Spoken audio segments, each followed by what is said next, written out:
యెహోవా సెలవిచ్చున్నదేమనగా, గాలియే గాని వర్షమే గాని రాకపోయినను మీరును మీ మందలను మీ పశువులను త్రాగుటకు ఈ లోయ నీళ్లతో నిండును. ఇది యెహోవా దృష్టికి అల్పమే. ఆయన మోయాబీయులను మీ చేతికి అప్పగించును.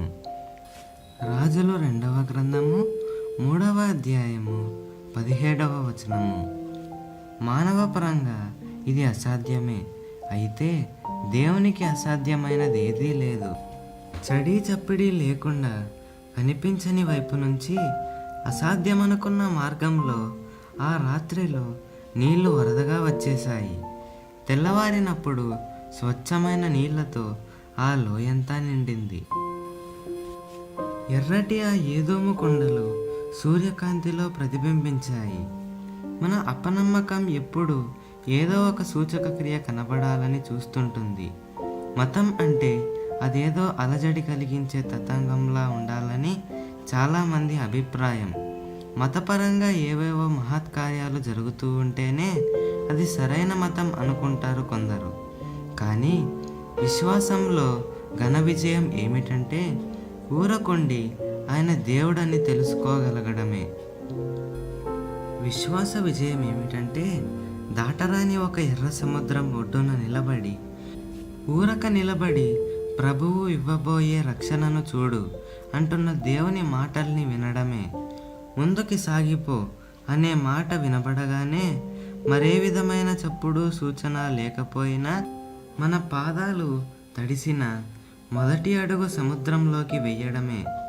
నడిచిపోతూ ఉంటే సముద్రం రెండుగా చీలి అగాధ జలాల్లో గుండా దారి ఏర్పడుతుంది. మీరు ఇంతకుముందు ఏదైనా దైవ సంబంధమైన మహత్కార్యాన్నో స్వస్థతను కన్నులారా చూసి ఉన్నట్టయితే మిమ్మల్ని నిజంగా ఆశ్చర్యపరిచినది ఆ నిశ్శబ్దమే. ఏ హడావుడి లేకుండా మౌనంగా మామూలుగా ఆ వింత జరిగిపోయిన తీరేనని నిస్సందేహంగా చెప్పగలను. అక్కడ ఆడంబరం కానీ కళ్ళు మిరుమిట్లు గొలిపే సన్నివేశాలు కానీ లేవు. మన సర్వశక్తుడైన దేవుని సన్నిధిలో శూన్యమైపోయిన హృదయంతో నిలబడి ఇదంతా చేయడం ఆయనకి ఎంత తేలికైన పనో, ఎవరి సహాయము లేకుండా ఎంత సునాయాసంగా చేయగలిగాడో తలుచుకున్నాము. విశ్వాసం ప్రశ్నించదు, లోబడుతుంది అంతే.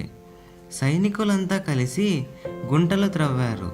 నీటిని మాత్రం పైకి తెచ్చేది మానవాతీతమైన శక్తే. ఇది విశ్వాసాన్ని పురిగొల్పే పాఠం. ఆత్మీయమైన ఆశీర్వాదం కోసం వెతుకులాడుతున్నావా? గుంటలు త్రవ్వండి, దేవుడు వాటిని నింపుతాడు. మనం ఊహించని స్థలాల్లో ఊహించని రీతుల్లో ఈ అద్భుతాలు జరుగుతాయి. కనిపించేదాన్ని బట్టి కాక విశ్వాసాన్ని బట్టే పనులు చేసే స్థితి రావాలి.